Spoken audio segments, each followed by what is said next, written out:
Coffee. Check. So for a while now, compact cameras, or point-and-shoot cameras, have become less and less popular over the years. Worldwide shipments of point-and-shoot cameras peaked at 110 million cameras sold in 2008, and they did okay for a bit until about 2012, when the drop began. And it accelerated to the point where they only sold 3.01 million units across the world in 2021. That's a 97% drop. Now, most camera manufacturers have just kind of silently stopped making point-and-shoot cameras, and they kind of still do that dance and that game of, well, we will continue to make them if the market demands it, but a 97% drop tells me the market doesn't demand it. Sure, maybe in like very niche situations, we will have some other types of point shoots, but for the most part, they're dead. I do have to give credit to Panasonic at least, which in an article with a Japanese publication straight up said, quote, "We have stopped developing new models that can be replaced by smartphones," end quote. Now, to be clear, more expensive interchangeable lens cameras are still selling well enough and growing in some cases like mirrorless cameras. But the good old point and shoot, well, I think it might be time to say goodbye soon. And I apologize already to those of you that are in the comments right now angrily typing. No one wants to see it, but it makes sense. But in this video, let's dive into why the smartphone killed the point and shoot camera, and even put this one, the Oppo Reno 8 Pro, a mid-range device even, which Oppo sent me and has partnered with me to help make this video possible, against a collection of the top-selling similarly priced point and shoots. So to set this up, the idea of a point and shoot is just that. You point it at something and you shoot the photo. It's about convenience. And yes, you can, change all the manual settings on the camera, which you can also do on a lot of smartphones nowadays. But the truth of the matter is that data even shows that most people are using the auto settings on those point and shoots as well as on their smartphones. So that's what we're gonna do in this video. Again, convenience. So while we have good lighting here in the studio for now, let's try a daytime shot, shall we?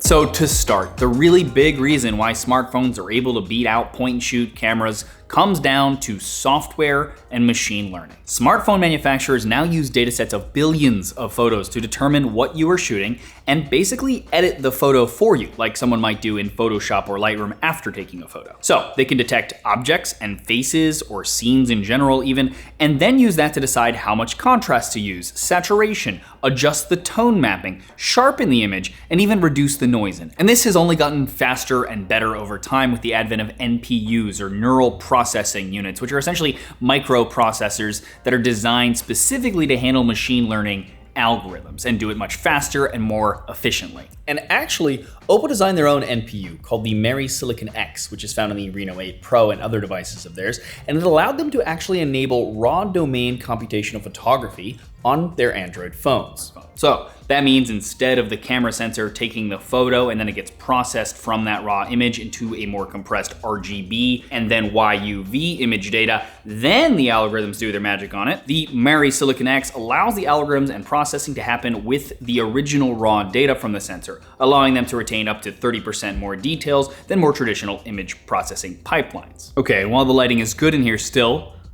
let's try a selfie. Something I've never done on a point and shoot before.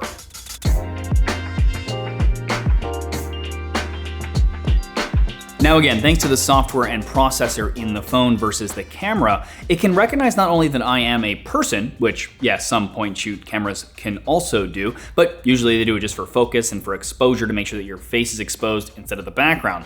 The phone, on the other hand, can do all of that, but also adjust the tone mapping to get more accurate skin tones than the cameras do. And Oppo even used something clever for the front camera on this phone in particular, and that's that they used a unique sensor they co-developed with Sony that is an RGBW sensor instead of the more typical RGGB sensors. So there's a white pixel instead of two greens with the red and blue ones. Basically, they use that raw processing technique I mentioned, but they use a dual image pipeline to process the RGB and W use signals separately, adjust them, and then combine them into one single image. This allows for a better signal-to-noise ratio and 1.7 times more texture for photos and videos even. Just look at my beard hairs. Okay, what about zoomed-in shots though? Now the truth is that while yes, a lot of point-and-shoots can optically zoom in, there are plenty of flagship phones now that also have optical telephoto lenses, some of which that can even get closer than some point-and-shoots and still retain more details. Okay, let's head out and get some more challenging light shots.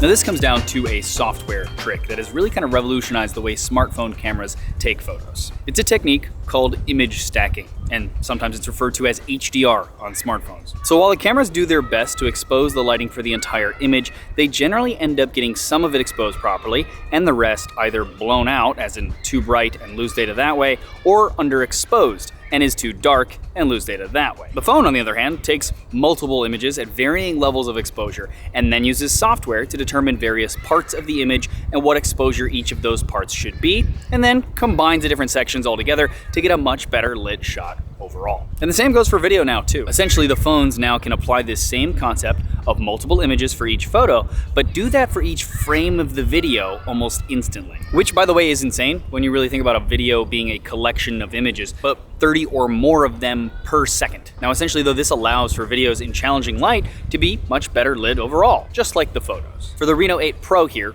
Oppo actually developed their own ISP, or image signal processor, as part of that in-house designed Mary Silicon X. Thanks to that custom ISP, they were able to use what they call ultra-high HDR fusion to process those HDR frames directly in that raw domain we mentioned earlier to get 4K HDR video in up to 20-bit depth on some models. Okay, let's head back to the studio and see how the photos do when the sun goes down.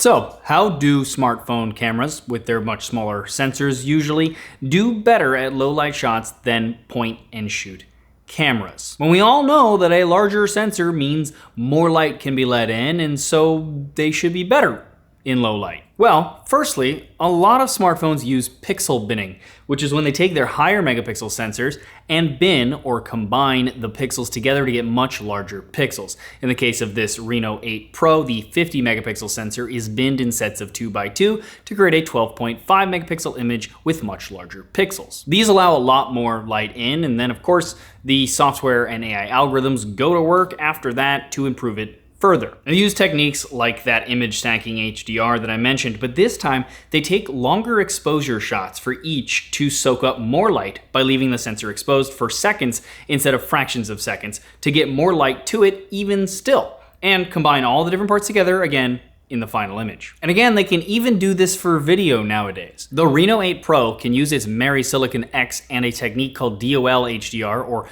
Digital Overlap HDR, to capture multiple frames for the video at different exposure levels simultaneously to then combine them to get brighter shadows without overexposing the highlights. Bottom line, guys, software and machine learning has allowed smartphones to be able to keep up with and even beat a lot of point and shoot cameras, and even phones that are the same price or even cheaper than those cameras. With point and shoot cameras though, you'd have to spend extra money on them essentially and use them just to take photos and videos. And then you'd also have to remember to bring them with you whenever you wanted to go take photos and videos. And why would most people do that? Because there's a good chance that even if it's a more expensive smartphone, you already own it, and it can probably take comparable photos and videos, if not better ones, to the point and shoot, and it's always on you. So you can just take photos and videos instantly, wherever you are. I hope you guys enjoyed this decoder episode, the explainer series here on my channel. Let me know what you guys think in the comments below. I'm sure some of you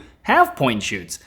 You're a minority, judging by all of the data we just went through, but still, I'm sure some of you do. I'm curious why. Let me know in the comments below. Always appreciate hearing from you guys. Thanks again to Oppo for helping me make this video. If you want to learn more about the Oppo Reno 8 Pro or the Mary Silicon X, you can check it out at the link below. Also, if you're not already, please subscribe and ding the bell so you get notified when I do new videos for this explainer series, but also my real world test series where I review a device and I kind of explore while we do it. Either way though, regardless, thanks for watching. Truck person. Just honk at things. Camera. Motorcycle. More texture. Ugh. People just honking.